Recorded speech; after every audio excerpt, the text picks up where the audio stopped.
quickly try to go through. Why do invoices get stuck and no communication is done to the supplier? Okay. So the value chain is a big value chain. And like I said earlier, it starts with the user. It starts with the person that you have actually provided a service for. So somebody is giving us lunch here today, isn't it?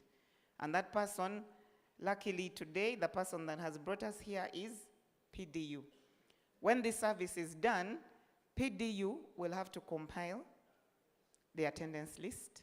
The service provider, who do we have today? Grand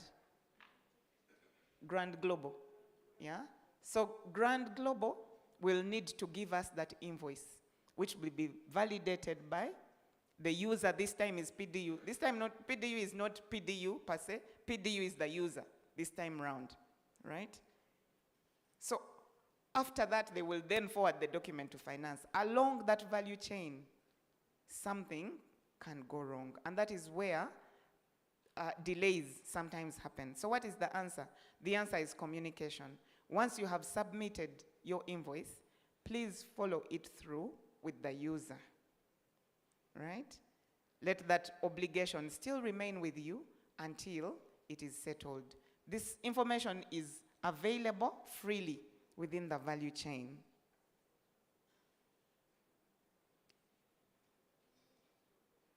Why do clients still ask for e-invoices, yet it is system generated? I'm not getting this question very clearly. Actually, one of the other things I forgot to emphasize is because I think the next presentation will be on the IFRIS, right? As URA, of course, because we are implementing these changes, we must lead and we must show an example. So at URA, we actually don't accept any invoice apart from the IFRIS invoice. So sometimes we will send you back and say, please provide us an e-invoice, or in some cases, I think it is called an e-receipt for those who are not VAT registered. We need that document because our overall goal is to actually enhance our compliance. So sometimes we may send it back and say, no, please provide us this. And this communication usually is not directly to you. If it has come to finance, it will not be directly to you. Sometimes it might be, but we'll go through the person that you dealt with so that they revalidate this information. I think those two are still the same. Why do we still send e-invoices, yet it would be an automatic process? So I think that's the key thing. The key thing is about process. Knowing who you are dealing with, who has given you a service at a time, and keeping in touch with them, and then getting the right documentation through up until the end. Probably the only document that we don't usually ask you to resubmit is a contract, because we have the contract with us. But some suppliers still do provide us that contract. We are working on moving into a more digitally enhanced platform where all this documentation can actually be provided online. And the procurement team will talk through that as we go through our iSourcing and iSupplier module, so that the process right through from our bidding is actually done online. And as the emphasis has been, the world is changing, it is becoming more digitally advanced, and we need to also keep up with that digital advancement and see that we are not left behind. Okay, thank you very much for your kind attention, and we will still be available to answer any matters that may require attention. Thank you so much.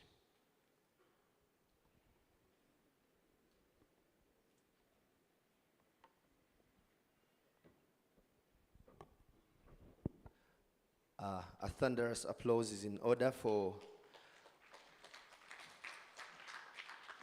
Auntie Moneybags. Rwata koze tubona. I just want to appreciate all of you for making it this far. About two things are standing in between us and lunch. I'm personally very hungry right now, and I'm looking forward to that meal. It's a beautiful meal, but we need to make sure that before we go to Nalia, we have taken care of two very important elements. We are going to get just one more presentation from URA, and that will be it.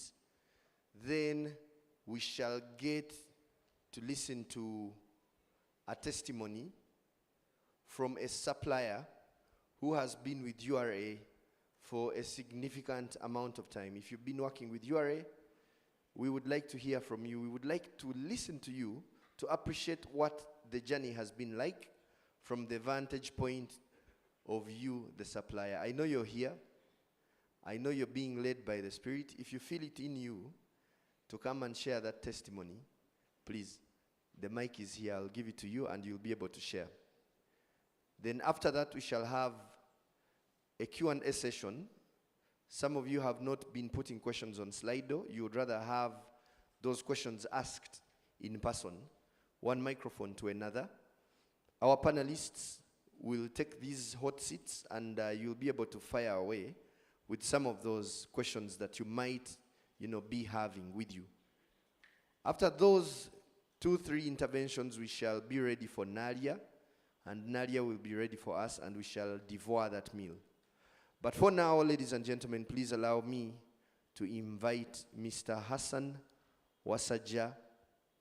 Here at URA, we call him Mr. Efris, to share a few elements with us concerning domestic taxes, supplies, invoicing, and all those protocols that are related to those aspects. Hassan, the floor is yours. Thank you, MC. A very good afternoon, our dear partners. A very good afternoon, our dear partners. That is good. My name is Hassan Wasaja. I think I have interacted with some of you. I'm here to represent the Commission on Domestic Taxes and also to share some few insights about the EFRIS system. So I'll start with the EFRIS system, then I'll convey a message from the Commission on Domestic Taxes. So we've all heard about EFRIS, which is the electronic fiscal receipting and invoicing system. As our dear partners, we expect that we be the example, because there is no way you can deal with URA when you are not complying. So the majority of us have tried to comply, but we still have some areas where we need to improve. So with IFRIS, we require you to use either your billing system. So if you already have a billing system that you have been using even before EFRIS came in place, we require you to integrate or get your IT person to connect your billing system with the EFRIS system. And you continue to generate your invoices using your invoice format. So do not change your invoice format. You will continue to use the same invoice format, but we require you to only add 3 features on your format. The first feature that we require you is what we are calling the fiscal document number, which is the FDN. Or you can summarize it and call it the URA invoice number. You've not changed your invoice format, but look for a prominent press on that invoice and attach the FDN, attach the verification code. Now, a verification code is like a serial number that in the event somebody cannot read either a digit of the FDN, then they can use the verification code to retrieve the invoice number. And the last element that we require you to attach on your invoice format is what we are calling a quick response code. The .com people are calling it the URA code, but it's called the quick response code. So once you have that, you have fulfilled the obligation and you still continue to use your system. Now, for other suppliers that don't have billing systems, URA has also provided other invoicing platforms. The first one is what we are calling the desktop application. You can go to the URA portal, download the desktop application, install it on your computer, and start billing. It is free of charge. There are other suppliers who would want to continue to invoice even when they are outside their offices. We have also provided what we are calling the electronic fiscal machines or devices. You can buy the EFD. It is costing 1.1 from the accredited suppliers. And after that, you'll find that the device has already been configured to your tin or set up, and you start to use the device. So lastly, in the invoicing options that we have provided is what the majority have been using, which is the URA invoicing portal. So we have provided all those options to ensure that we facilitate or we enable you to comply. So as our dear partners, management has also set up what we call the IFRIS office. We now sit at the Boulevard office on Kampala Road. If you have any issue concerning the IFRIS system, be it you want to know how to raise an invoice, you want to know how to raise a credit note that you have made a mistake on the invoice, but you want to correct that mistake, you can correct it using the credit note process or using the debit note process. You can call our toll-free number, or you can visit your tax office, or you can come to the Boulevard office. We shall be happy to help you and offer the necessary support. So as our partners in compliance, we expect that those that have been gazetted to use the system-to-system option, we expect that you use that option. And management gave you a grace period, and I am happy that the majority have complied. But we still have some few numbers where the suppliers have not complied. So we have engaged the majority of you, and we have also given some fee extensions here and there. So we expect that by, I think, the end of this month, when I checked the data, the last person was given an extension ending 27th, which is Monday So we expect that those on system to system, you fully comply.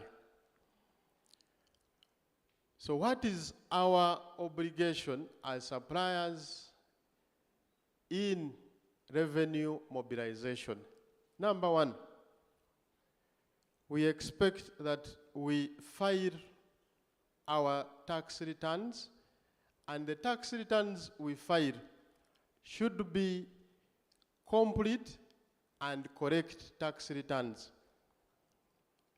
It is embarrassing that URA is dealing with somebody who is not complying.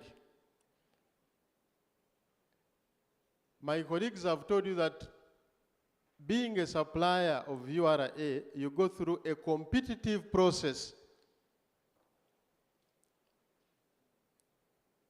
Now, when you get this job, you are also required to comply, because we do not want a scenario where others are saying, you look,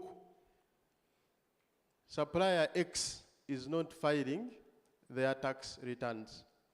Or if you file, you are not filing the correct and complete tax return. So one of our obligations is to ensure that we file the correct and complete tax returns. And let us file on time. You are given up to 15th or by the 15th to file. And if you have a challenge, don't sit. My colleagues have told you that URA is now changing to be more client-focused. If you have a challenge, contact your relationship manager. Call our toll-free line. If you have a challenge with the IFRIS system, do not sit. Use our available platforms. We have a team to support you. I got a case from procurement where somebody made a mistake, but they were saying that URA, the moment you make an invoice and you change it, they will go for you.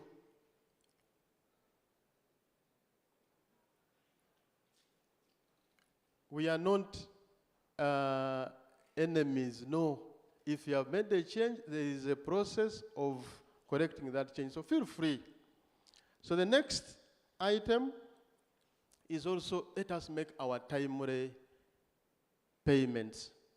If you have filed a return and you have to pay, please let us ensure that we pay on time.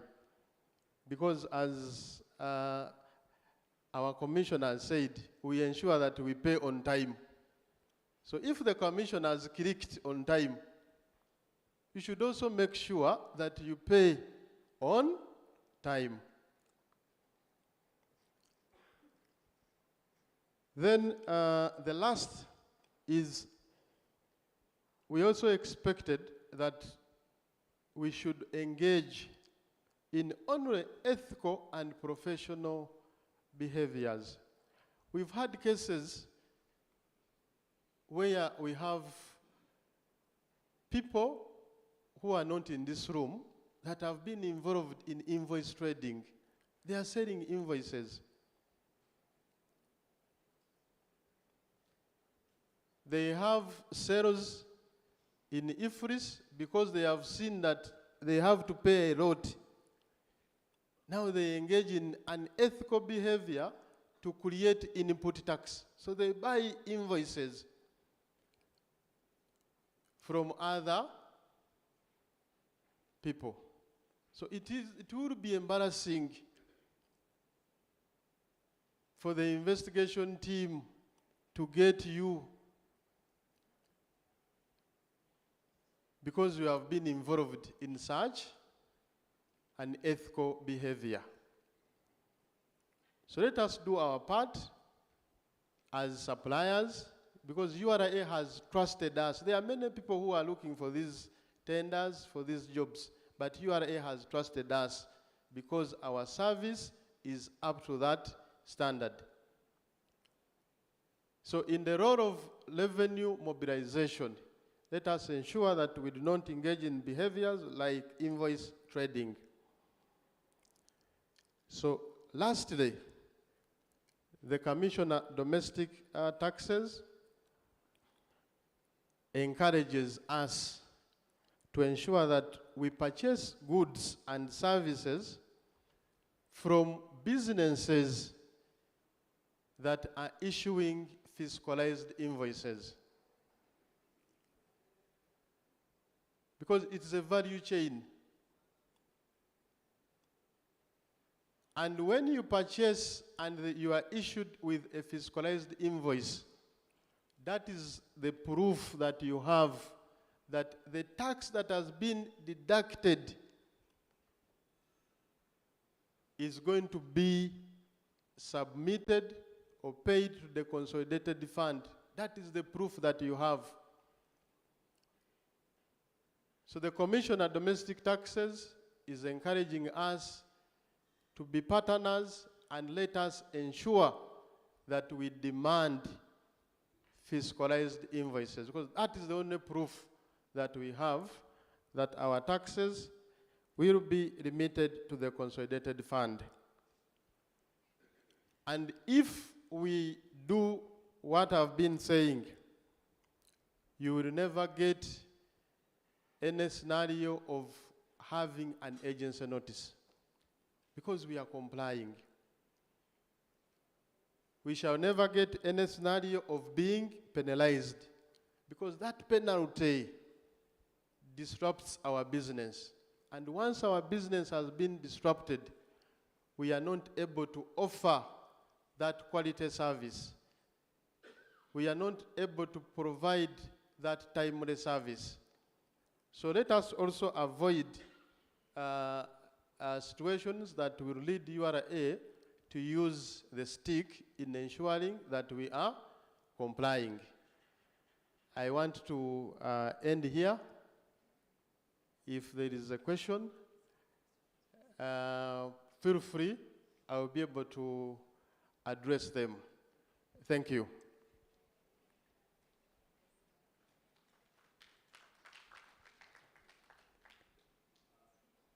A very powerful round of applause for Hassan. And indeed, there are two questions for Hassan here from Slido. One of them has everything to do with, there are actually more.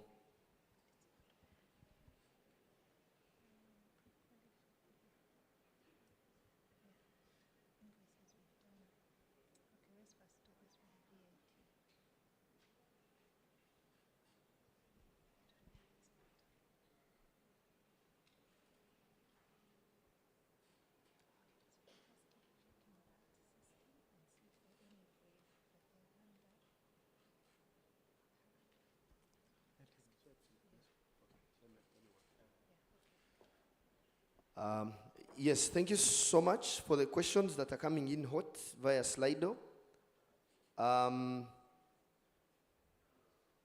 One of them is a question that is speaking to why do clients still ask for e-invoices yet it's system generated?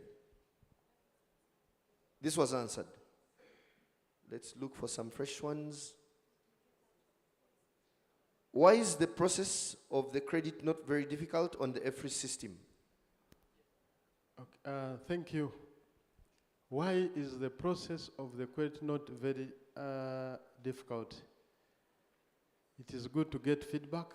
We didn't know that it is difficult, and we have taken note of that. However,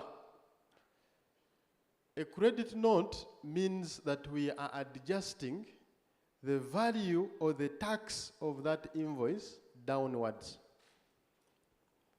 And therefore, because of that, at first, we had left the process to be managed by the buyer and the seller. Now, because we have some few elements that were not aligned Unfortunately, they abused the process. How?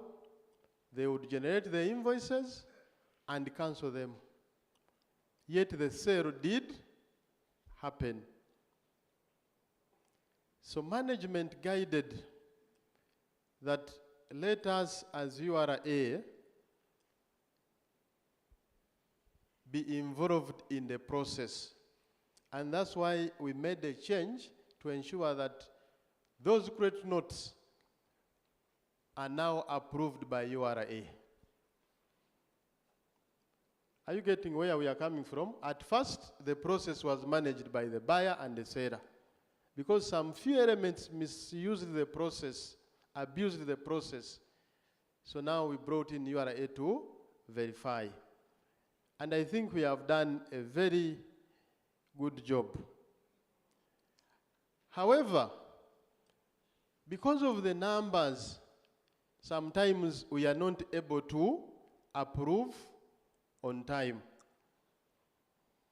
And because of that, also management decided that if you are a compliant taxpayer, we shall switch you back to the first model where you manage your credit notes with the buyer. So how do I know that I am a compliant supplier, I'm a compliant taxpayer? You can engage the CRM and ask for that functionality to manage the credit notes. I can confirm that the majority of the large taxpayers, as we talk now, are managing their credit notes. Okay? So you need also to be, to put yourself in the shoes of URA, that some few elements unfortunately abuse the process, and that's why management had to take away that facility. But I didn't know that the process was cumbersome. We are going to discuss that. I have taken feedback, but what we have observed is that delay. And we have also engaged the teams responsible for approving these credit notes to ensure that once you apply for a credit note, then the team is able to process.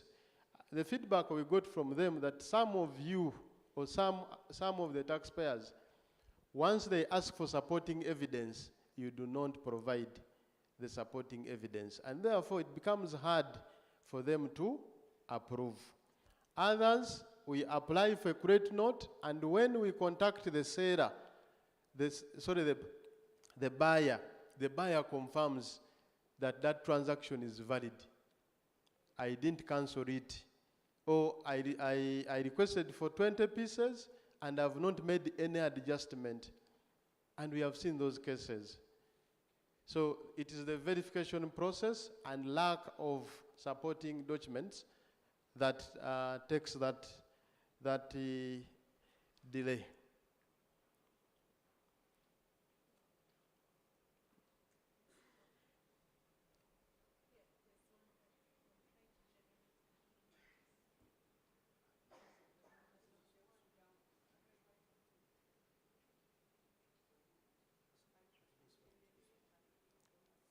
No, that one. I tried to generate that invoice. It has moved.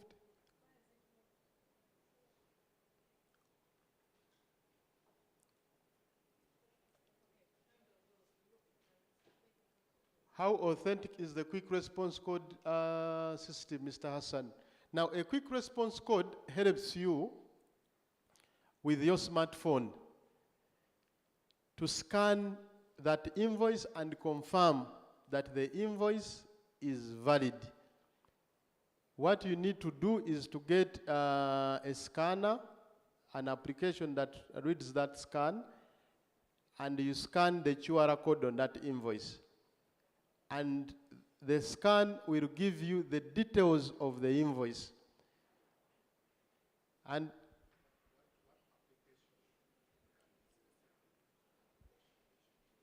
Okay. That what application can I use? We have what we call the Ask URA app. What we require you is to download the Ask URA app from the Play Store, install it on your phone, and you will find an application, a functionality that scans the QR code. So with your smartphone, the moment you scan, you are able to see the details of the invoice, even in a PDF format. We have also enhanced the platform to put a reporting functionality. For example, if you bought 20 pieces, but somebody has indicated 2 pieces, within that functionality, you can give us information that on this invoice, I bought 20 pieces, but I'm seeing 2. So you can do that within the scanning process. Why is it hard to respond to credit notes? Do I have to first come to URA for the credit note to be attended? No. I have told you that the reason why there is a delay is because sometimes we do not attach the necessary evidence, and the officers have now to do the third-party confirmation. Then sometimes government agencies will supply and take long to pay for the service, yet we require to pay VAT immediately. Now this one, I think government had the cry from the different suppliers. And government introduced what we call cash accounting in this regard. That if you make a supply to government, you will only account for VAT as and when the government pays. Is it clear? So if you have made a supply to government and government has not paid, before it was a pain, but in the last financial year's amendment, then government introduced that provision, that it's okay, make the supply, but you only account for VAT when you have received the payment from government. So this is no longer a pain. Why do clients? No, I try to generate an e-invoice, and all I would get is an e-receipt. Now, by law, if I am not a VAT-registered taxpayer, I am not allowed to charge VAT. Let me repeat. By law, if I am not a VAT-registered person, I am not allowed to charge or collect VAT.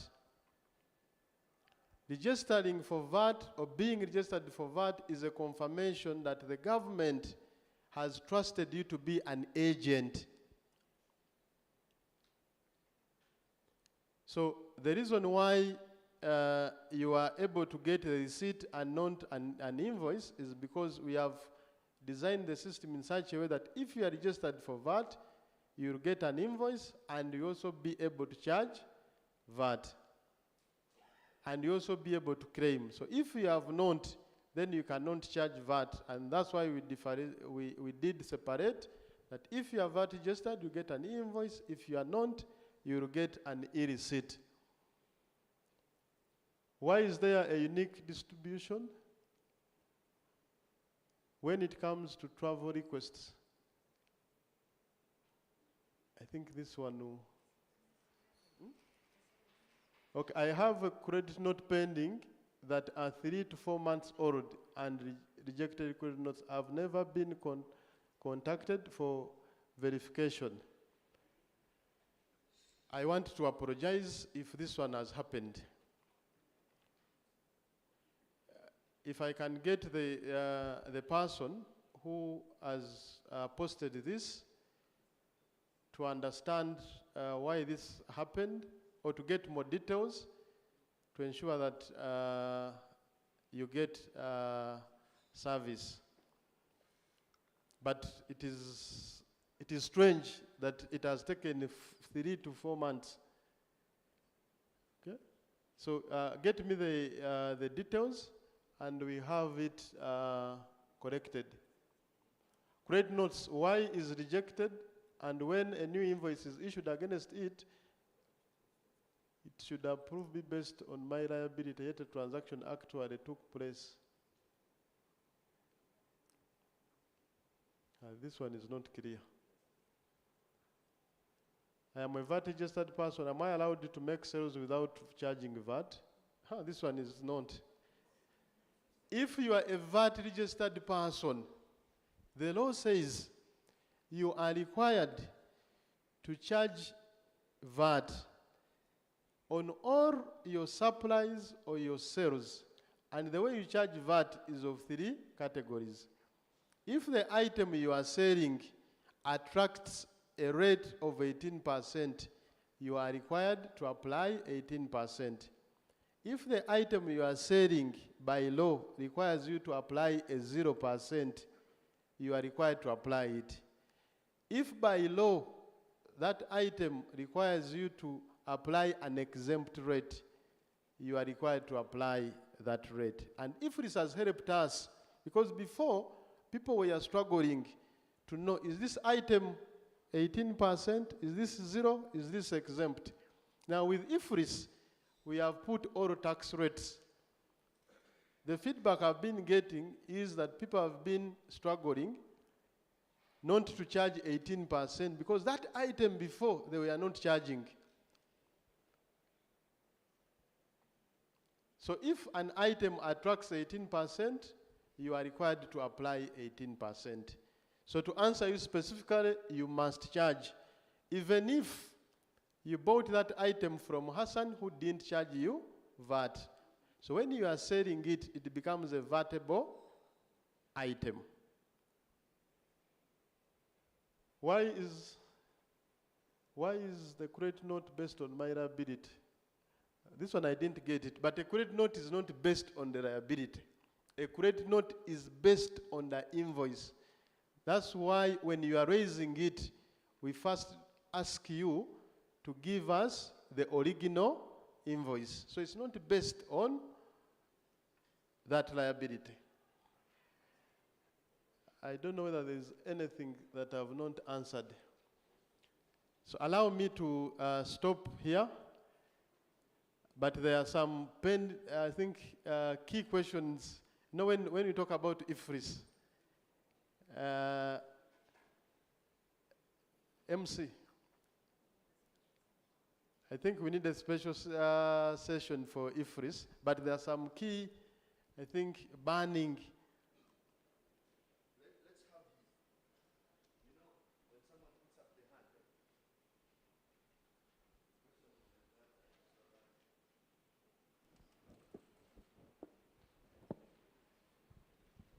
Yes, good afternoon. I'm from Dynamic Technical Services. I have 2 issues. First is with Madam, they called her money bags, talked about cash flow. And with VAT withheld, a lot of our money is being caught up. Most of, for example, my clients are agents for VAT withheld, but they delay to remit their 6% so that we get the credit. So we end up paying, we started by paying 12%, hoping our clients would remit on time, and we ended up with a negative. We always got an administrative query on our account. So we said paying the full 18%. Now, that greatly affects our cash flow. I'm wondering what, if anything, you guys are doing to help bridge that gap. Then secondly, how do you deal with delayed payments from clients who have submitted their IFRIS invoices to URA demanding for VAT when the client hasn't yet paid us. We issue an invoice on, for example, the 10th. By 15th, we have to pay that money. And yet, we have 60 days. We have a contract with them saying 60 days. Is there anything that you guys are doing to also bridge that gap? Because again, it greatly affects our cash flow and our ability to do business. Thank you.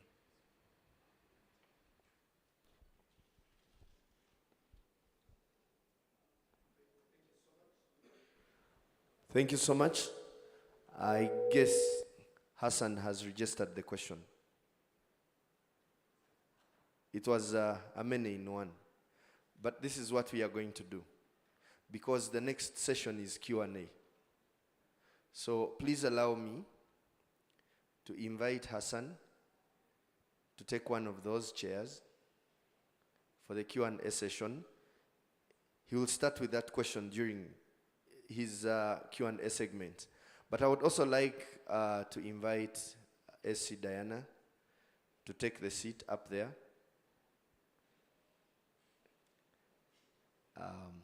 SC Ishta. But I'm also very democratic. I want to ask the House a simple question. Do we do this before or after lunch? Before lunch, yeah? So that we eat once and go. I'm with you. Democracy, oh yeah. We are going to be picking questions from Slido. There are many there. And also a few questions from the House. Let's give it 30 minutes.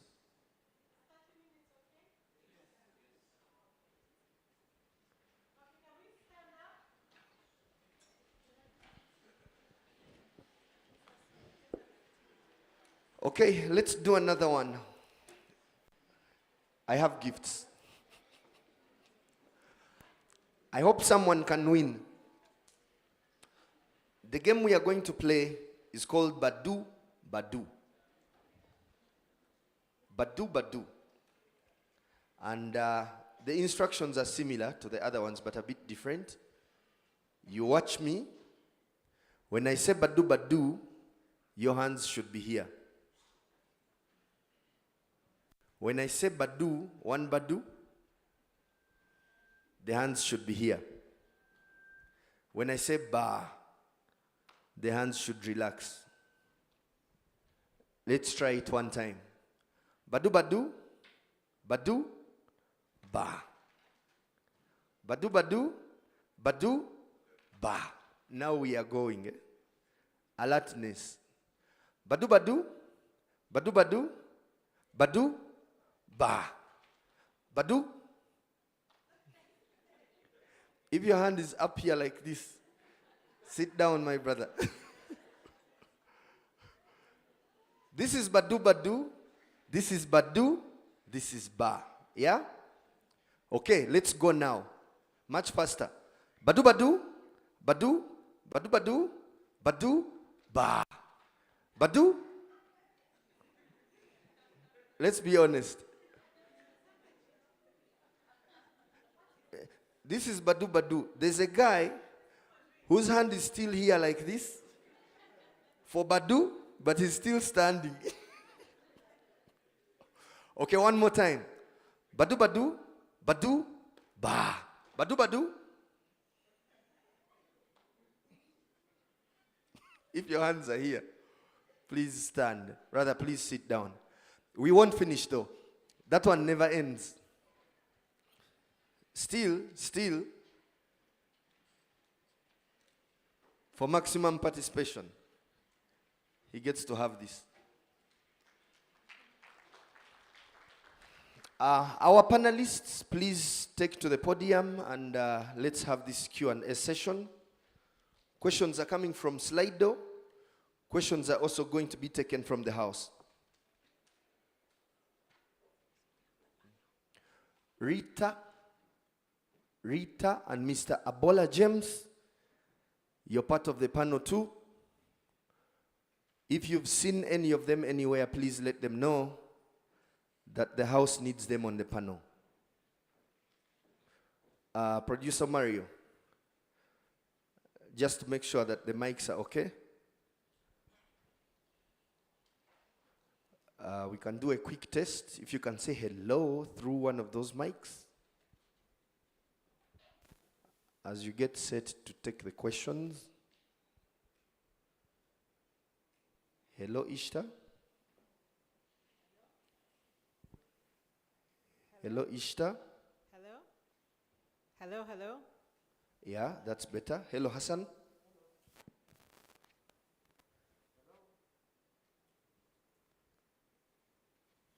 One more time. Hello, Hassan. Hassan is not yet on. Diana.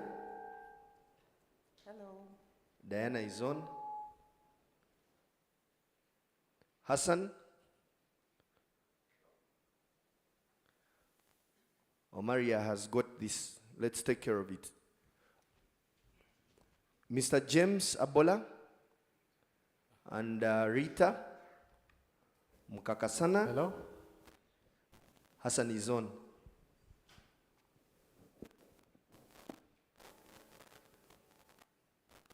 The Q&A session. We shall be taking 5 questions from the house, and we shall also be taking 5 from Slido. Komsa. We take some from here, we take some from the other side.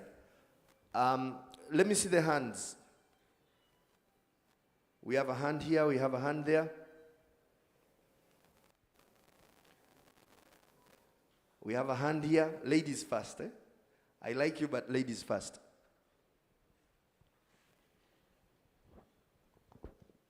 Hello, I'm from Gulf Africa. My question goes back to 2019 and 2020, a time of COVID.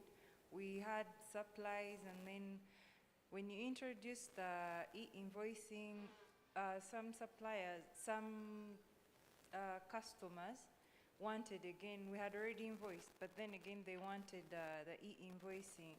But then again the stock we had back then was not entered in the year of invoicing.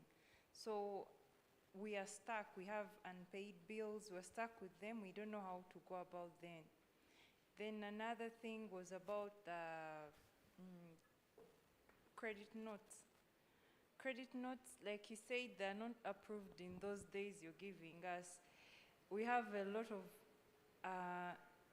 credit notes that have not yet been approved. I just ask that you just guide us on how to do that, because they're also another money hiding thing. Your name, please? Lean. Thank you, Lynn, for that question. You give your name, you give your question. Hello, I'm Francis Chakachon from Silk Events. My question is simple. It's just a concern. It's been quite a good time since COVID and all that period. We have contracts with URA, but the rates are quite now old, and we are concerned whether there's going to be revision of the rates, or maybe there's sort of a procedure that there's going to be a revision for the contracts or the rates. So I don't know whether there's someone who is in charge of that. Yes. That will be taken care of.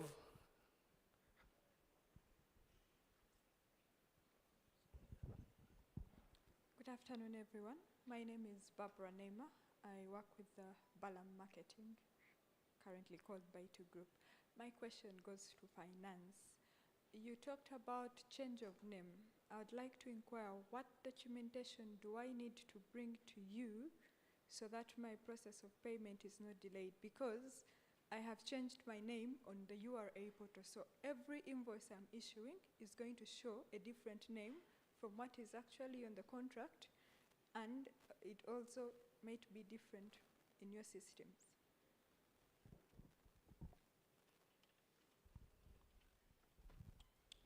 Very interesting question. Just 2 more questions for the round of 5 questions from the House.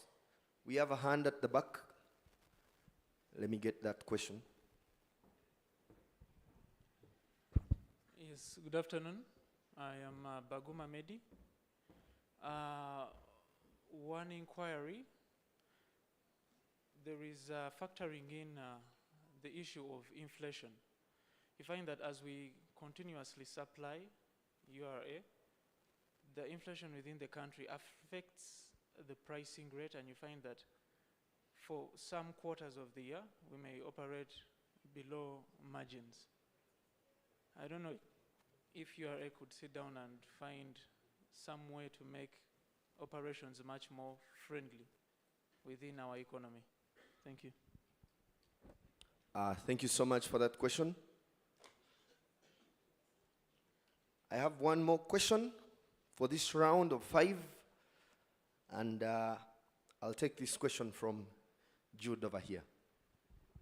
Yes, good afternoon, everyone. Jude from Legacy Productions. I would like to seek clarity on advice that was given in regards to the cases where we have delayed payments from clients, yet we issued them IFRS invoices, and URA is demanding the VAT from us. You said that if we supply government, we can be exempted from that tax till when they pay. But what of in the case where we're not supplying government? How do we go about this? Also, give us clarity on what steps we take to have this logged in, that we supplied services, issued an IFRS invoice, but we've not yet been paid by this particular client, yet the taxes are being demanded by URA in the next return. Thank you. Thank you so much, Jude. Let us first have the panel responding to that set of 5. Then the next set will be coming from Slido. Over to you, panelists.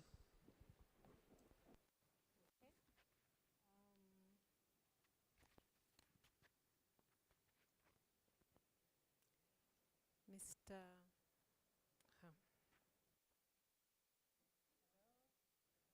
Hello. Okay. Maybe, Mr. Hassan, do you want to take on the IFRS questions first? Thank you.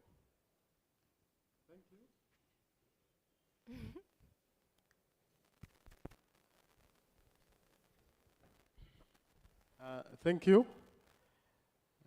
Let me start with a concern where we have, if we have invoices that we had issued prior to the rollout of IFRS, but when we demand payment, the clients are asking us to provide IFRS invoices. Now, IFRS was rolled out on the 1st of January 2021, and we gave what we call a transition period. So within that transition period, we expected that all manual invoices or invoices that are not in the IFRS system, you submit them in your return. So if you had already issued out an invoice before the rollout of IFRS or before 1st of January 2021, please, you should not issue an IFRS invoice, because once you do that, it will mean double counting. So I think what needs to be done is we as URA, together with you, we need now to do what we call the continuous engagement. Because that particular person should not deny you a payment because you had already filed your return and also included that manual invoice. Then the second point is that by then, it was not a requirement on you to issue a fiscalized invoice. So maybe I need to get in touch with you and we engage the other party to ensure that your payment is not delayed. Then why are credit notes taking long? And she tried to be diplomatic, that it is a money thing. I think what she meant was it is a corruption area. Now, we want that feedback. Please do not sit on that feedback.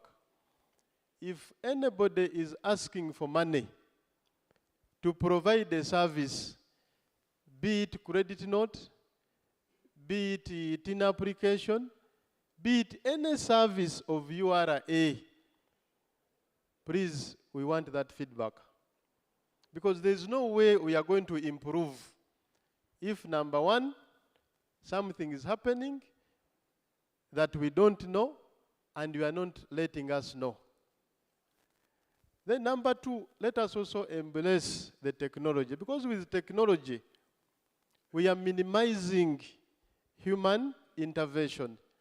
So these credit notes have what we call the service level agreement. We are monitoring.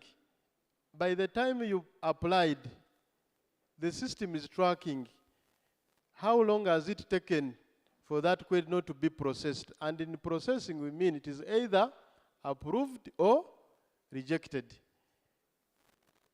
So I am happy to get that feedback.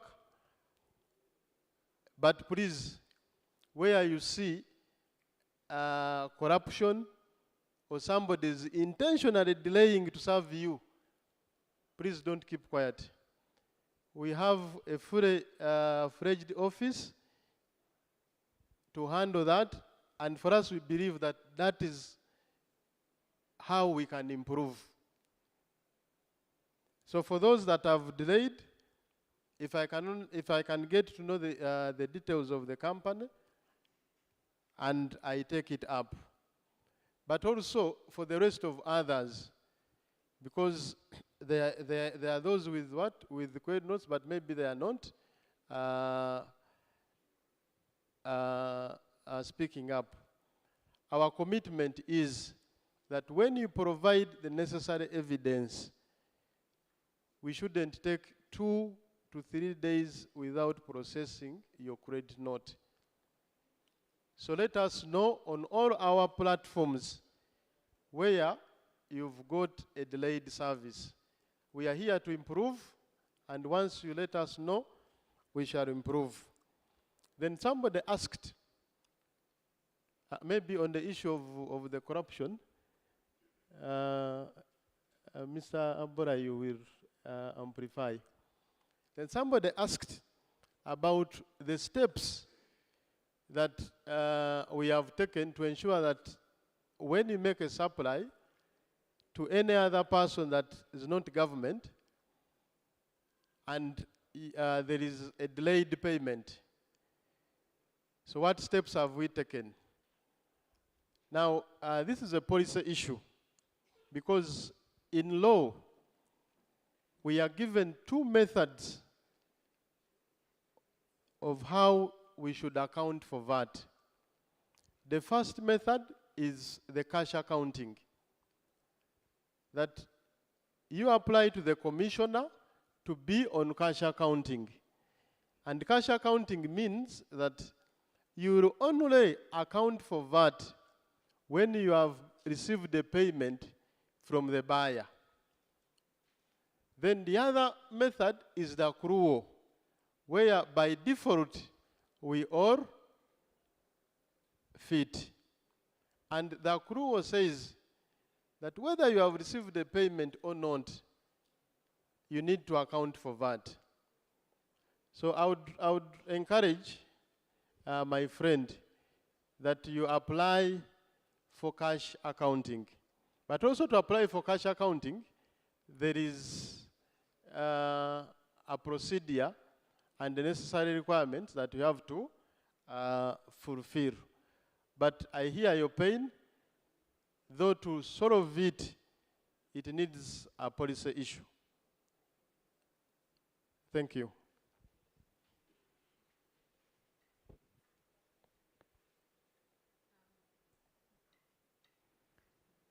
Thank you, Hassan. Pastor, any responses for us? Okay, thank you very much. Am I audible? Okay, thank you very much, Ishta. The question was raised on the process to undertake when you have a change of name. The important issue to recognize there is that the form of the legal entity we are dealing with has changed. So whereas I was Diana Limited and now I'm now maybe Diana and Sons. So we need a certificate of change of name to be provided. And consequently, your document or the contract, because remember your contract will be reading one name, while your changed name is now different. So the contract also has to change to reflect your new name. That doesn't happen in e-tax. That is a process in the buying value chain. So that amendment needs to be undertaken. You might also recognize that your bank details may also change. Whereas your initial bank was in the name of so-and-so, now that bank detail has also changed. So you will need to provide us the new bank detail if that has also happened. And all this must be provided by the certified power of attorney as per the contract that we hold.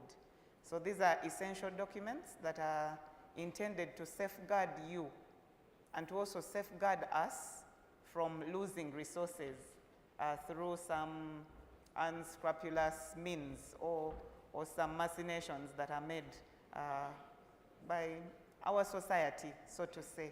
So that is a safeguard for that process. Please do submit that documentation. Thank you. Thank you very much, Diana. Mr. Bola, was there an area that you wanted to address?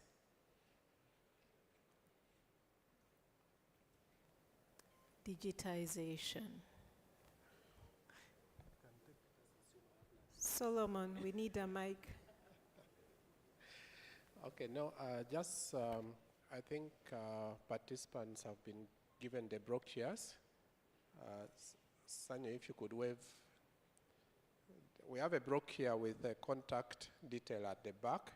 So if you have any report to make on issues of corruption, you please do make, and we'll take it up seriously. What I request is make your report specific. You know, if you say there is corruption in URA and Akawa, and you're not specific, URA and Akawa is big, handles many transactions. So, and then there are people that we have engaged with who make reports. Then when we take interest to investigate, they draw back. So now you leave us in a very awkward position. What I want to assure you is that we have the capacity to investigate, come to the bottom of the matter, and you should not be threatened that somebody is going to fight you back in other ways. We will include that in our investigation. And once you interact with anybody who is showing corrupt tendencies, I encourage you to record your interactions so that we can have something to follow up. I also want to say that when it comes to the areas where my brother Hassan is in collecting revenue, sometimes the officers are making the effort to collect revenue, and somebody will say, I'm going to report you, so that they can delay. In fact, I had a case like that yesterday, and I found that the officers were doing the right thing, and this person is trying to abuse our investigation process to delay revenue collection. So be honest, and we will work together. We would like you to work in an area where you don't feel harassed. But also, Hassan, this issue, the question of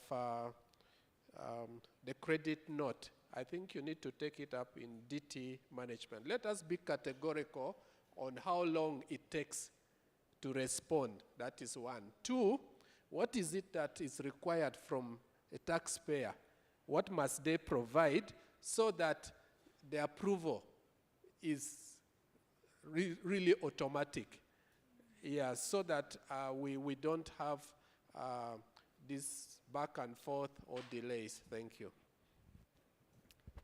Thank you, Mr. Bola. Allow me to introduce a face you've probably seen around, but she hadn't introduced herself. Our procurement manager, Rita Mukakasana.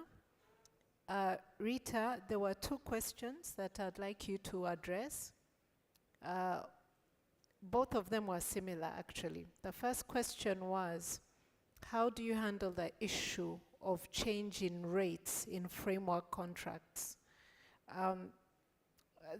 The second related question, more specific, was, when inflation happens, how do we handle the change in pricing, especially if there's a contract in place? I hope I've addressed the issue clearly.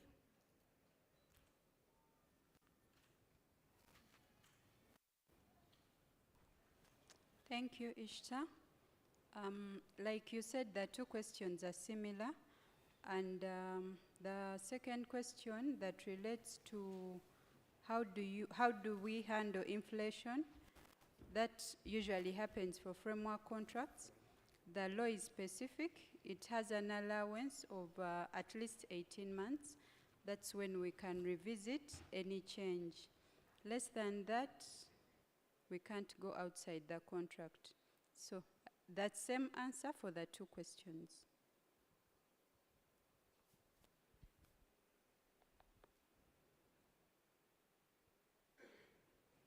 Okay, hope your queries have been addressed clearly.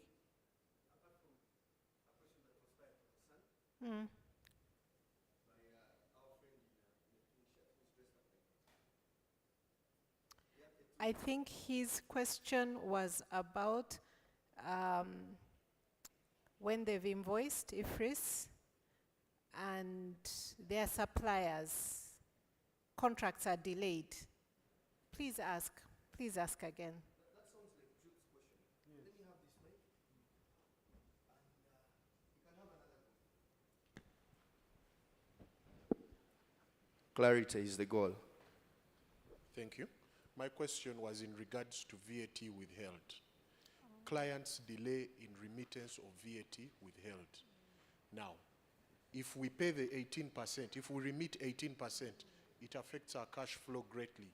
So what is being done to bridge that gap? That is basically what I'm asking.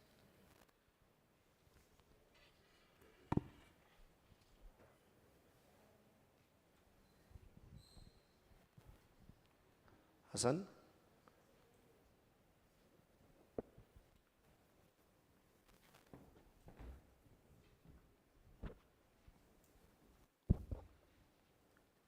Thank you. I think the issue here is we need to do some sensitization, because when it comes to withholding, especially for VAT, when you are filing your return and somebody has deducted that amount from you, you are able to record that within the return. I think it is Schedule G2. Now, for you, at the time of submitting your return, you are not affected at return submission. However, we do not give credit based on your information. We give credit based on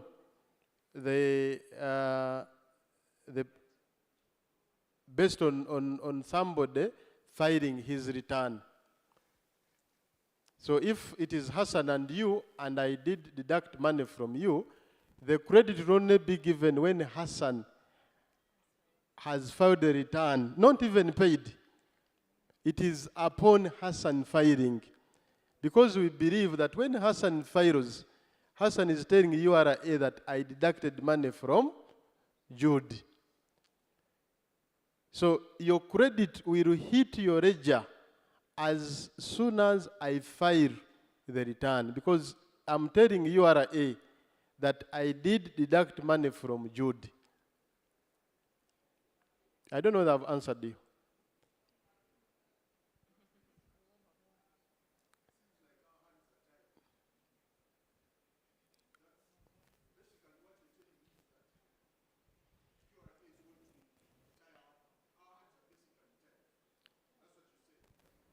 Jude, I don't think that's what I said. Maybe you need to explain it. From what I've understood, there are three parties.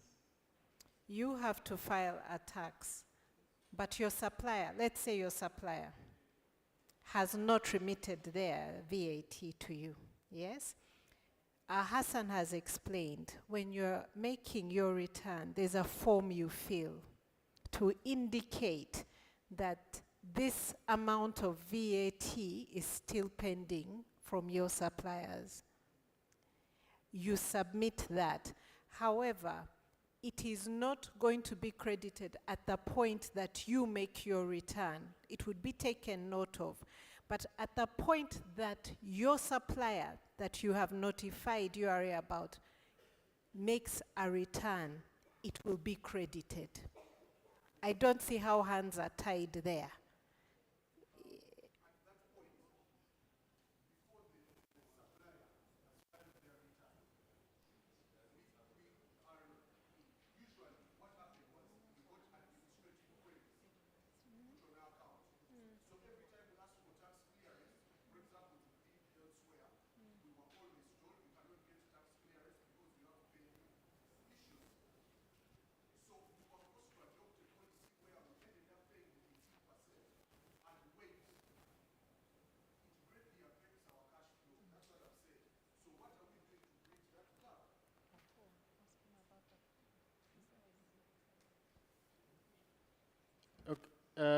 I think what we need to do is, number one, I think we need to do a little more sensitization, because from the interaction, there is no way you will be affected in terms of your account with URA, because you have submitted your return and would have taken note of the amount that the other party deducted.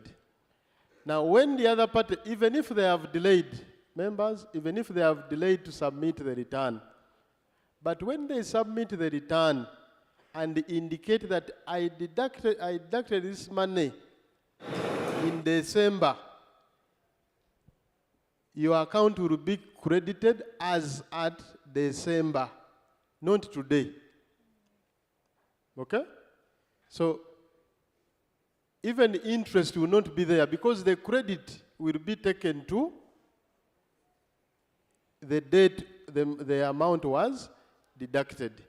So you will not, I'm not seeing the way you will have suffered. But I think what we need to do is maybe we do a one-on-one engagement after here, and maybe we get more details where the pain is, and we address it. Thank you.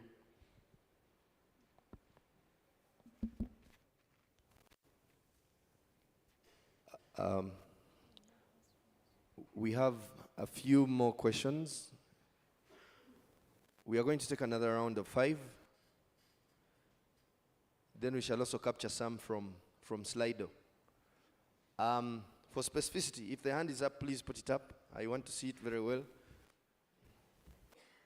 Okay, let's start with him. Thank you very much. My issue is on VAT. Take for instance, and even income tax, take for instance in December, you are demanding me 50 million for VAT. Then it comes to January, have an input of maybe 100 million VAT. Why don't you harmonize the issue where your policy favors the client such that you can boost the taxation rather than just curtailing the companies and putting them out of the business?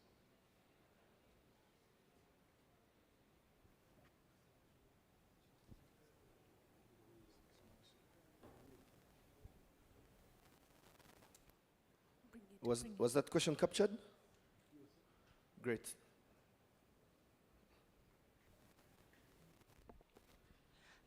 Good afternoon. Thank you for the opportunity. Before I ask my question, I want to appreciate you, URA. You talked about you are striving to make your operation more client-oriented.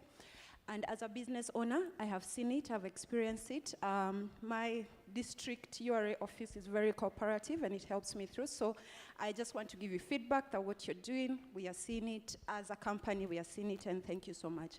Now back to my question. I really concur with what my colleague was talking about the 6% that is gotten from VAT. My question to you will be, just like us, we are supposed to file the VAT returns at a specific time. So also for the companies that withhold our VAT, is there a specific time that they are supposed to file that VAT that they have deducted from us, so that we don't get the issue that he's complaining about? Yes, you do return that VAT. Yes, I've noticed that the interest is not incurred. But the challenge that we have is that if I give an invoice, for example, in the month of Feb, and my client pays me, so you would expect that before maybe the next month they have remitted, so that I don't have that obligation. But what we are seeing delays. So I don't know whether maybe you have a specific time whereby also those other people are supposed to file that return. Thank you. Solomon, she didn't give her name, and we are also curious to know the district, the office, the URA office that she has complimented. Yeah, my name is Caroline. I'm a director of Raptor Technical Solutions, and the district they have their offices in Old Kampala. They used to be at Katwe, and then they went to Old Kampala. They are doing a fantastic job. Thank you so much. Thank you so much for the flowers.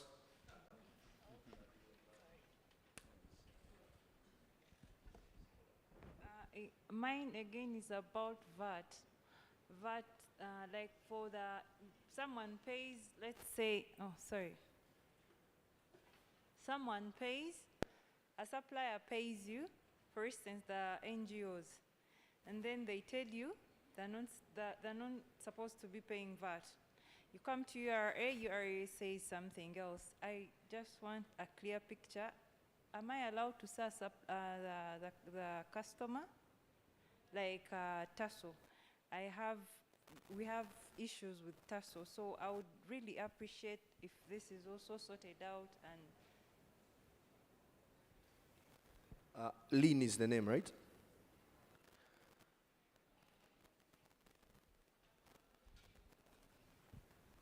Yes, good afternoon. I'm Harriet from Nile Plywoods. Mine, it is going to procurement. Mostly when we're bidding like a framework contract, we always quote, like if we say 3 years, we quote the prices which is going up like next year and another year. But when you are evaluating, you always say some like your prices are too high and the others are too low. And it's like when we are quoting, you put in the space that next year something will be high. So, and then you end up giving someone who is lower, and at the end of the day, those people sometimes they fail to supply. So how do you go about that? Because when I quote like for 3 years, someone quotes the current, and then you give, and that framework contract, it takes like 3 years. So how do you do about that when you are evaluating? Thank you. Thank you so much. Could I be the last one? So I shouldn't be standing between there and here. Thank you very much. My name is Daniel Wandira. I work with Shipax Africa. We deal in agricultural products, logistics, and other things. Mine, I may not go into IFRIS, but it might be a little bit general. You talked of corruption, you talked of attitude, you talked of so many things. How do you really manage these politically connected stakeholders or service providers or staffs when such scenarios do come up of bribes and other things? Question number 2. Somebody talked about the human interface, phasing away that issue. We very much appreciate, we embrace changes everywhere, but how will you control the attitude of those very, very people who use that system so that they can serve us? Because the computer might tell you what you asked for. But now the person responding to you through that very computer is a problem. How do you deal with that attitude of that person now? Really, because you are bringing in you, we are embracing change, you are digitalizing, you are doing everything. So the attitude of that very person behind, maybe I call him a system administrator or user, something like that, you know better. There is this issue of decision making. Somebody mentioned about decision making. We are having a challenge generally that people or staffs of URA, some of them don't have independent minds. It takes time for a decision to be made. Somebody tells you, I've handled this one, but the person to decide is the in charge. Now from the officer is the in charge. You go to the in charge, somebody tells you, no, the supervisor will handle it. Then from the supervisor, the manager, until you lose the time. The turnaround time for you to handle maybe a transaction is you're almost tired. So kindly, that's also a concern. Now, I had some, but in the interest of time, I'm very hungry. Would you really share these slides to us? Because this is my first suppliers forum that I've attended. Since you say that 2 years ago we had the one, but we are calling it annual. This is my first one, and I would like to be at least attending more and more. Lastly, at least attend on to us with a human face. I thank you very much for God and my country. Very big round of applause to Mr. Wandera. That was phenomenal. A 5-in-1 in terms of questions, but we like it nonetheless. Let's have our elders' question. This is the last from humans. Then we shall go to Slido, and we shall capture some questions from Slido too, because there are so many interesting questions there. Well, good afternoon. It's a pleasure because I've been with URA since 2011. Okay, I've been paying my taxes. Okay, this is from Record Radio. So we have a problem on reconciling of your ledger. Sometimes you bring back the penalties of long time. Then we come, as the gentleman says, to settle that, it takes time. And also the other thing is sometimes we have a problem. Our retains, sometimes they don't match what is on your ledger. Then that brings a lot of confusion to us. Me as a taxpayer, I have to have this privilege to pay with free mind, knowing that my ledger is being taken control of. Please help us on that, because we take time on those penalties sometimes which does not exist, because on your reconciling, they bring those penalties of long time. Some of them, they've been phased out long time. when the president phased out the previous payouts. So please, we need help on that. Thank you.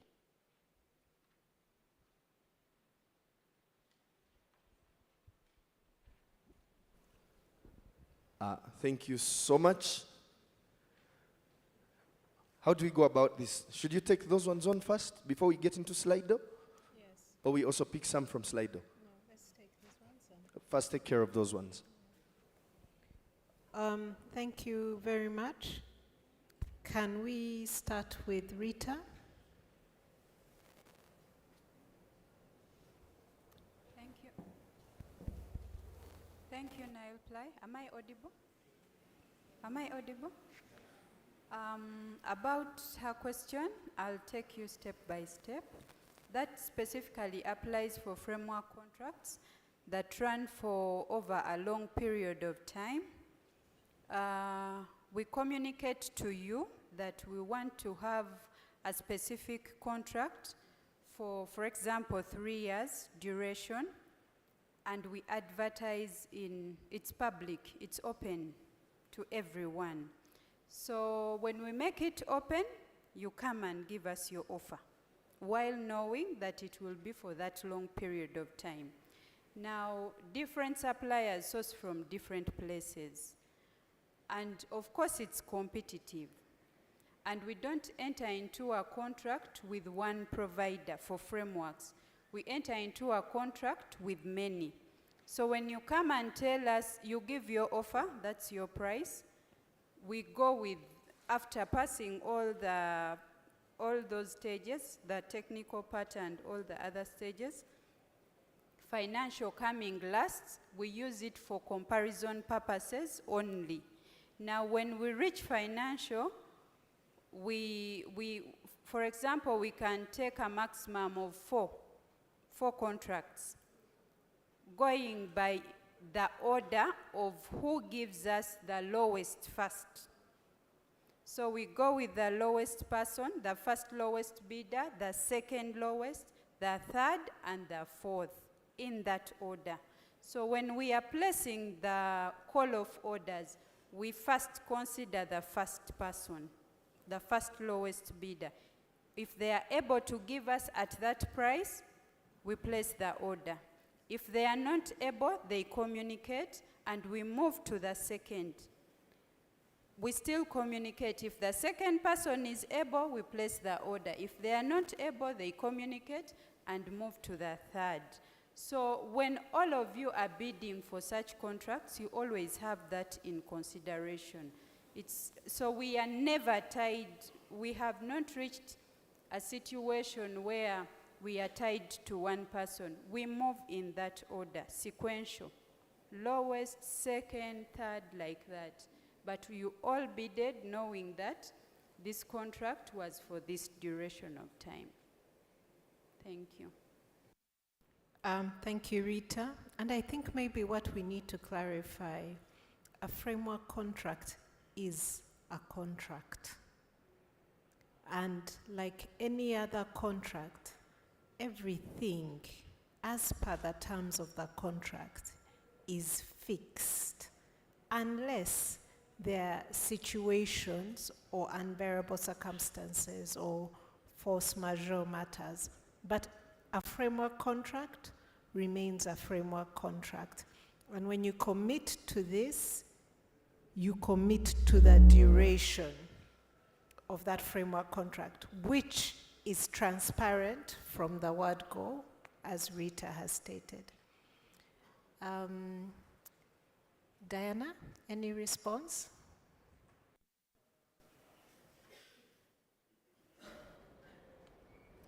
I'll probably just respond to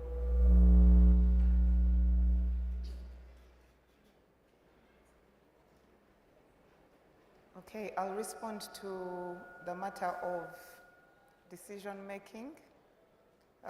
As an organization, of course, our aspiration is to be a high performance organization that is able to handle our business efficiently and deliver on the expectations or the covenants that we have put out there.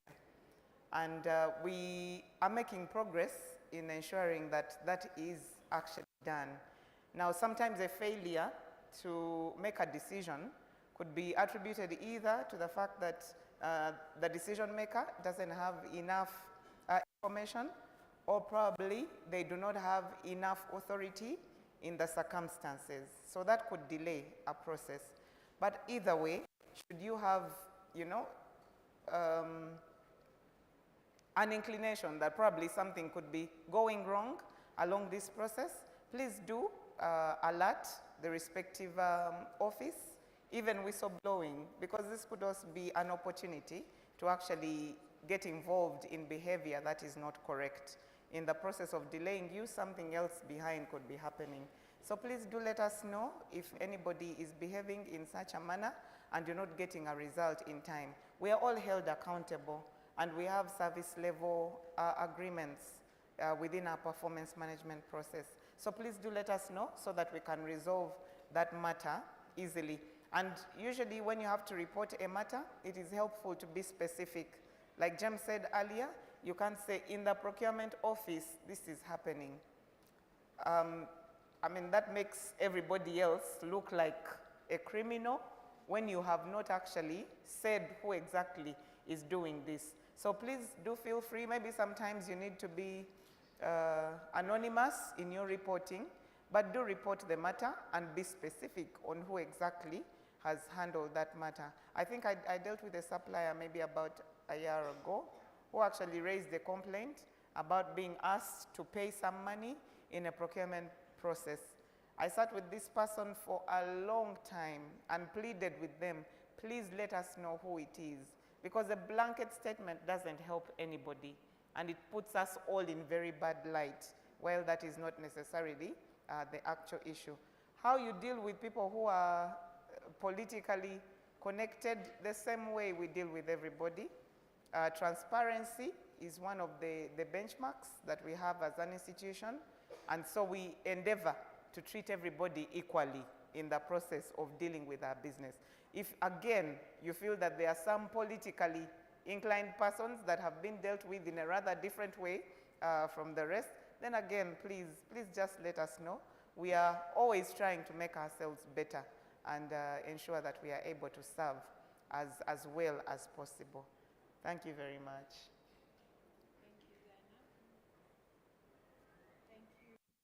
Hello, thank you, Dana. And just to add on something small to what Dana said, we are indeed pursuing excellence.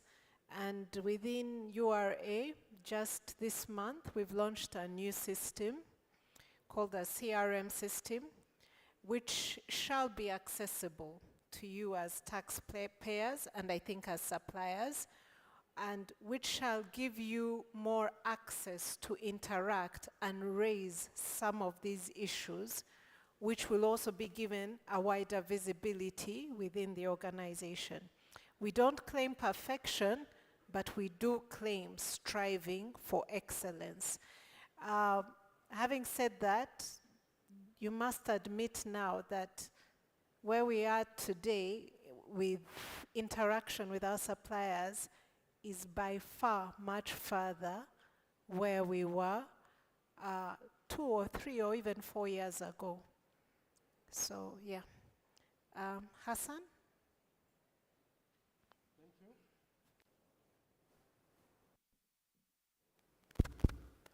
Thank you. Let me respond to, I think somebody who said they have a concern with TASO, especially when it comes to charging VAT. Now, the principle of VAT is very simple. If you are VAT registered, then you must charge VAT on all your supplies. And as I said, you can charge VAT at a rate of 18% if that item you are supplying or selling attracts 18%, or 0 if that item is 0 rated or exempt. Now, what I request is that if you are supplying and somebody doesn't want to pay, then there are two possibilities. The first possibility is maybe that person, by law, has been given an exemption. Now, we have an exemption in terms of deeming. Have you heard about deeming? So the deeming exemption does exist, but it doesn't remove the obligation from you to charge. So you charge, though the VAT that has been charged is considered to be deemed or is considered to be paid by government. But for you as a supplier, you need to do your obligation of charging VAT. And once you have charged VAT, then the other party also has the obligation to pay. Because if you don't, then the law will come back to you because you've not fulfilled your obligation. Then on the issue of accounting for VAT, I think he mentioned it. Now, we also need to know that government also needs money to implement its projects. Now, if everybody is on cash accounting, it would put government in an awkward position because there would be no money.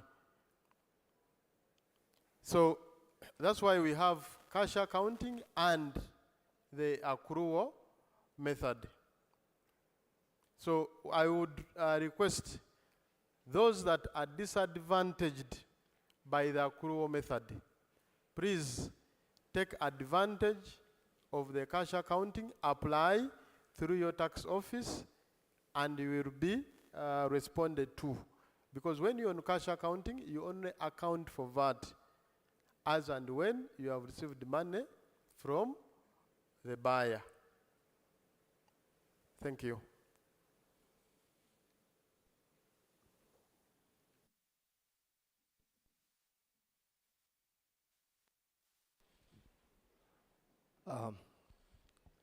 Lunch is almost here.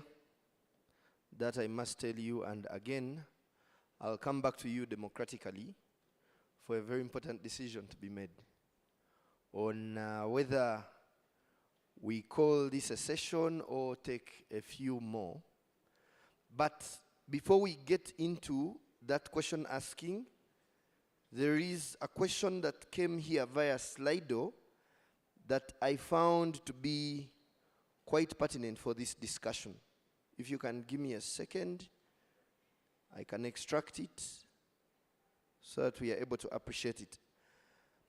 Yes, it's a question concerning procurement, but in relation to suppliers. And of course, it was asked by Miss Anonymous. And she's saying, why are framework contracts awarded and the second shortlisted supplier is never considered even after signing the contract? Now, I don't quite understand what the question is, but I guess the procurement gurus do.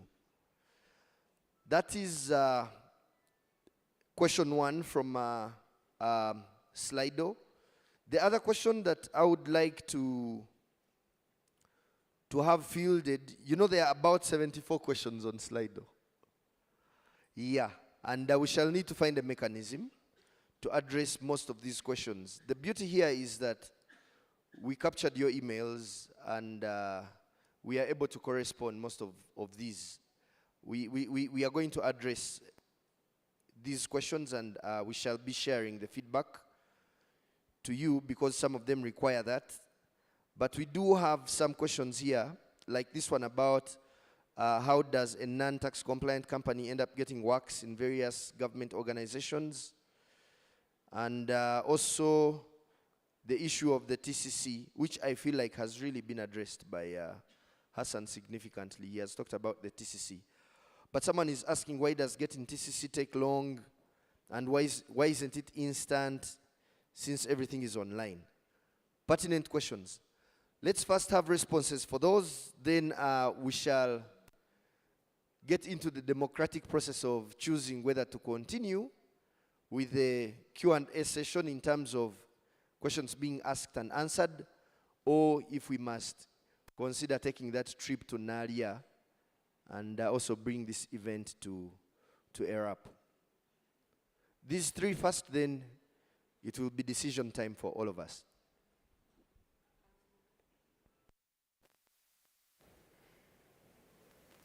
Thank you, Solomon. Allow me to answer the easiest question here.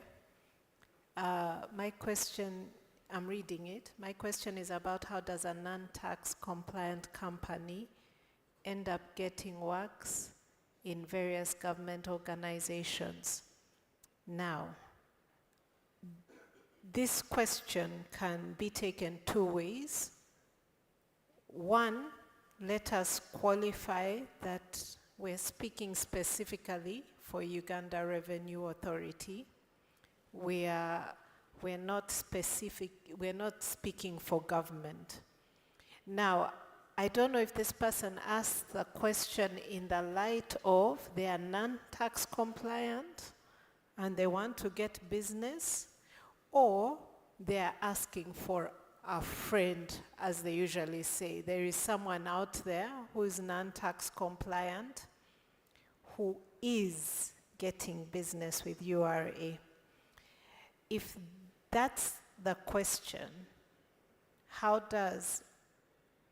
if there's someone who's non-tax compliant who's getting business with URA, please register it.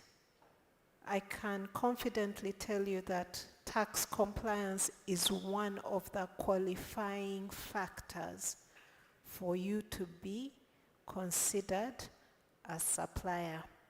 Please also understand that tax compliance is an ongoing issue.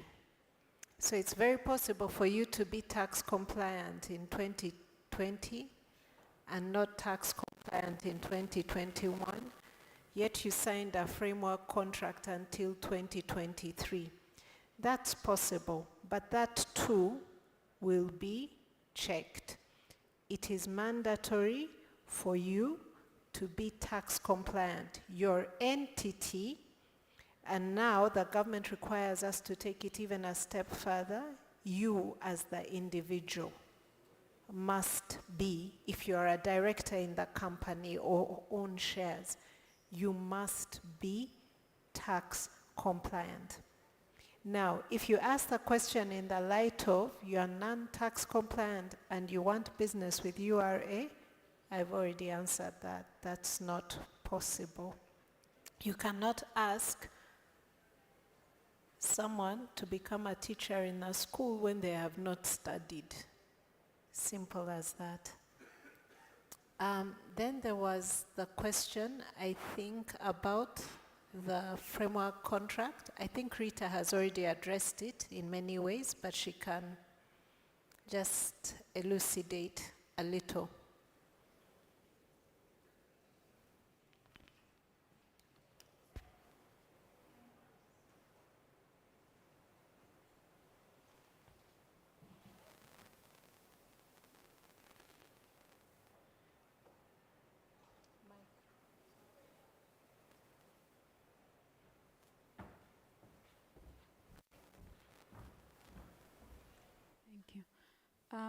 Like I had earlier explained, when we are entering into framework contracts, we enter with, for example, 4 providers.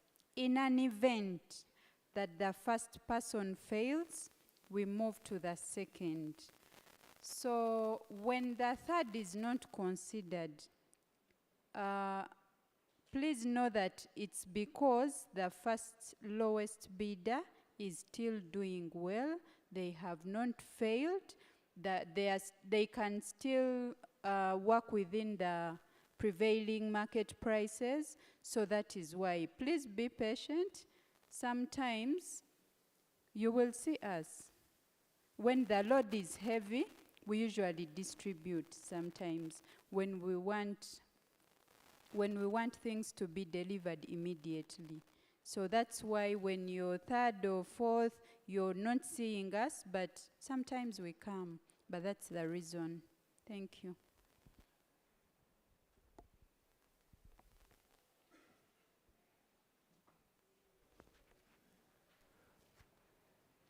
Ladies and gentlemen, I come back to you for the decision time.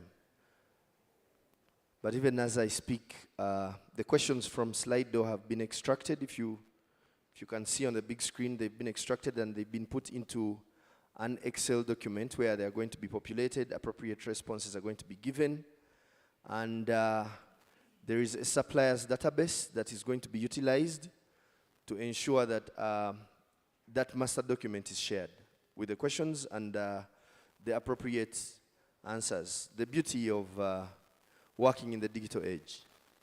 But that does not mean that the conversation ends there, because this is going to become the new normal, because relationships are solidified only through consistent conversations, where we get to improve what is not working, introduce what should work, and eliminate what will certainly not work. URA is committed, like my seniors already alluded to the pursuit for perfection. Eventually we shall get there. Excellence, perfection, those two are sisters and brothers. And we are coveting both of them.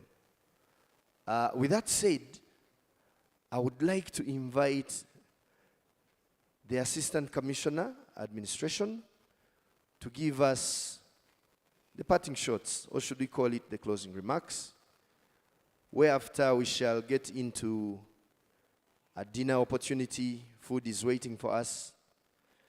Some giveaways are waiting for us. It should be a very good afternoon for all of us.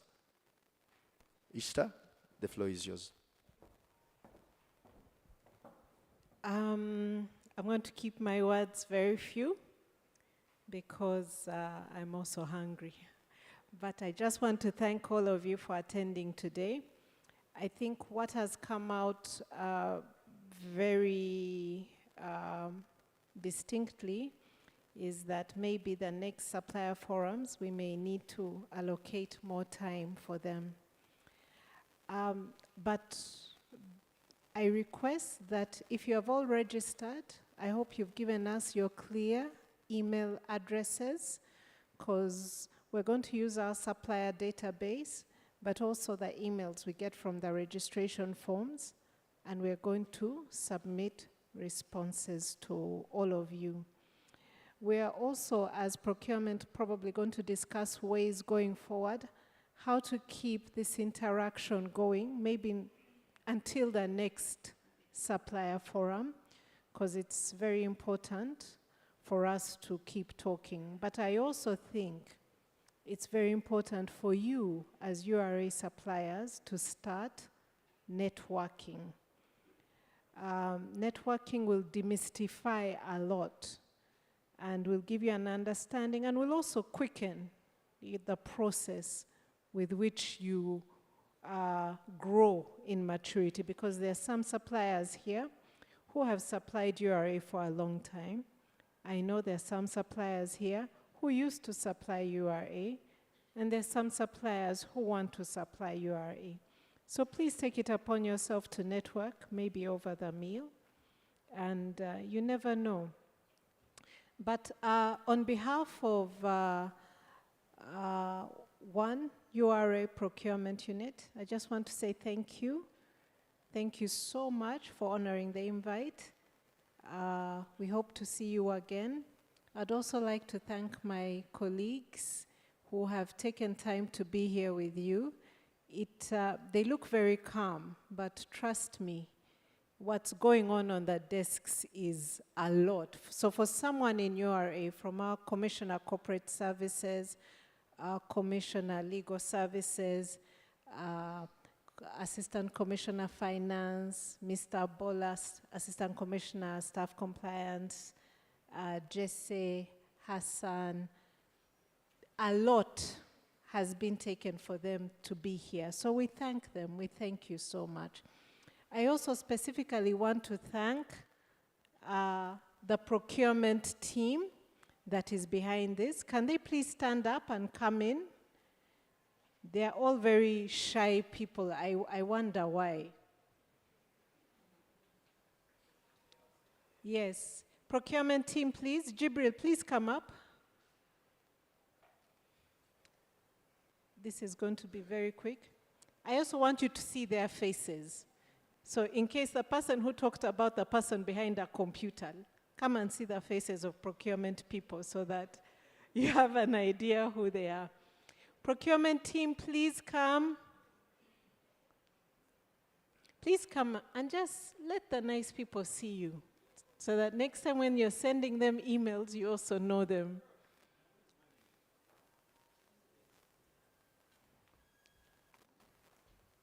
A very smart team. Is this all of you? Please. I seem to be, there's someone I'm not seeing. Who? But you see?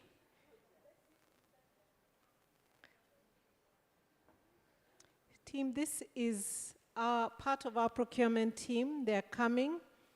They have worked for this and will be working for this. This one is the baby in our procurement team. It's not in age, by the way, but yes, we handle her as such. I just quickly want them to introduce their name, be quick, name, and just say hello to them. So we start from you.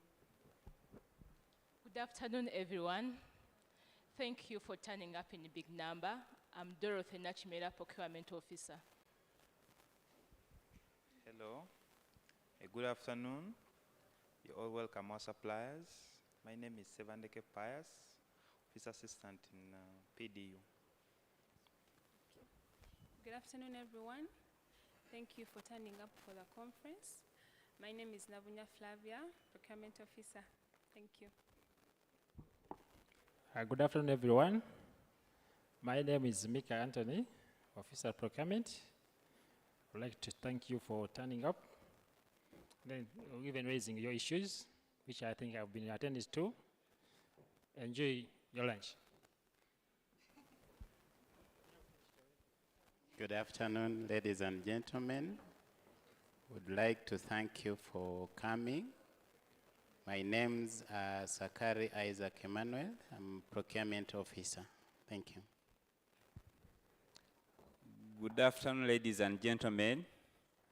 Like my colleagues have thanked you, it's really indeed a vote of confidence in the unit, inviting you and you turn up in big number like this. Since morning we are with you here.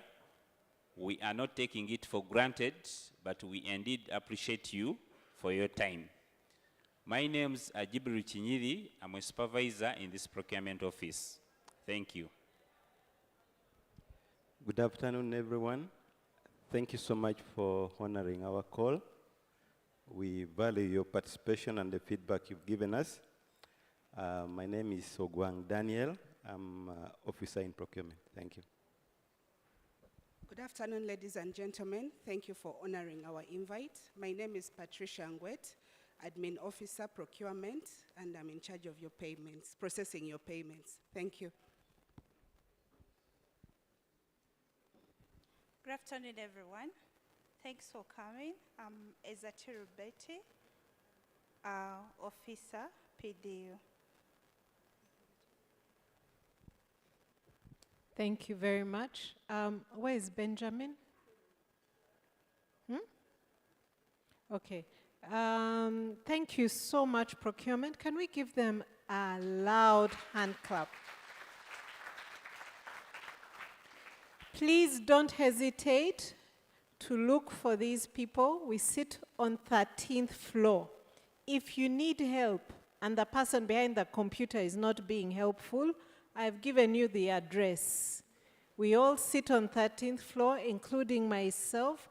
Do not hesitate. Come and ask us. Like I said, this is a partnership.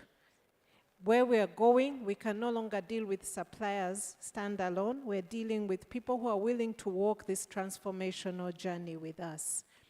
Thank you very much. May God bless you for God and our country. I think, allow me to just say, please have lunch on your way out. Pick your certificate plus a gift. I know we have a query from some people about those that attended online. We shall address that to them. We have a register of attendees online. Attendees, attenders, one of those. Okay, please, lunch is ready. You may go and partake.